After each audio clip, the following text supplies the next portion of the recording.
The directions for this problem say to divide using long division. State the quotient, q of x, and the remainder, r of x. So to begin the problem, we first must set it up for long division. We start by taking the divisor, the x plus 12, and write that on the outside of the division.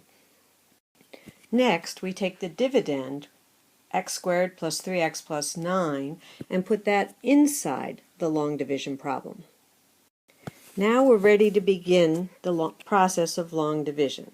We start by taking the term on the lead term on the inside, the x squared minus, or just x squared, I'm sorry, and divide it by the lead term on the outside, the x. So I'm going to go to the side to do this operation. So x squared divided by x gives me x. And that's what we're going to write up above the division line. Now we start the process of taking what we just found, x, and multiply it by all the terms on the outside, basically distributing. So x times x gives us x squared, and we put that underneath the like term, the x squared, and then the x times the 12, and that would give us 12x, and we put that under the 3x, aligning like terms. The next part is the tricky part of long division. That is, we now have to take the original problem, x squared plus 3x plus 9, and subtract what we just calculated, x squared plus 12x. This one's not so bad because the signs are both addition. So we're going to subtract both of those terms, and of course that means bringing in that negative to each of the terms. So really we're going to add the opposites, so a negative on the x squared and a negative on the 12x. Now we put those terms together, so x squared minus x squared gives us 0, which is exactly why we did this and planned this, so those terms are gone.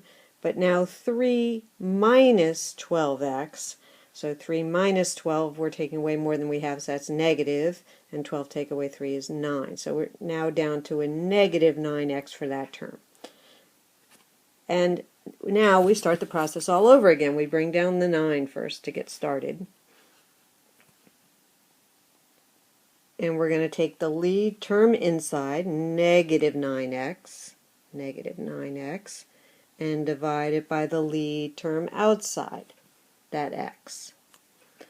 And that will give us a negative 9, and just like before, that's the number that goes up above the division line. Now we start this part by taking our negative 9 that we just wrote and multiplying it just like before, but this time we're going to take that negative 9 and multiply it times each of these terms. So a negative 9 times x would give us negative 9x, and negative 9 times 12 gives us a big number. Let's see if I can figure that one out. 108, I think. Okay, now we're going to do that subtraction, which, like I said before, is the trickiest part, because we have to subtract these terms. Now these are both negative, so we're going to turn that to add their opposites. So both of these negatives are going to turn to positives. Then we can combine our like terms, negative 9x and positive 9x, adds to 0 and goes away, just like we planned. And 9 and 108 will give us 117. So we've run out of terms, so we're completed the process. Now to summarize, our quotient is x minus 9,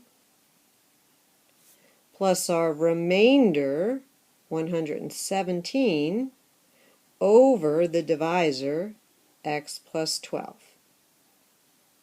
So the quotient, this part's the remainder,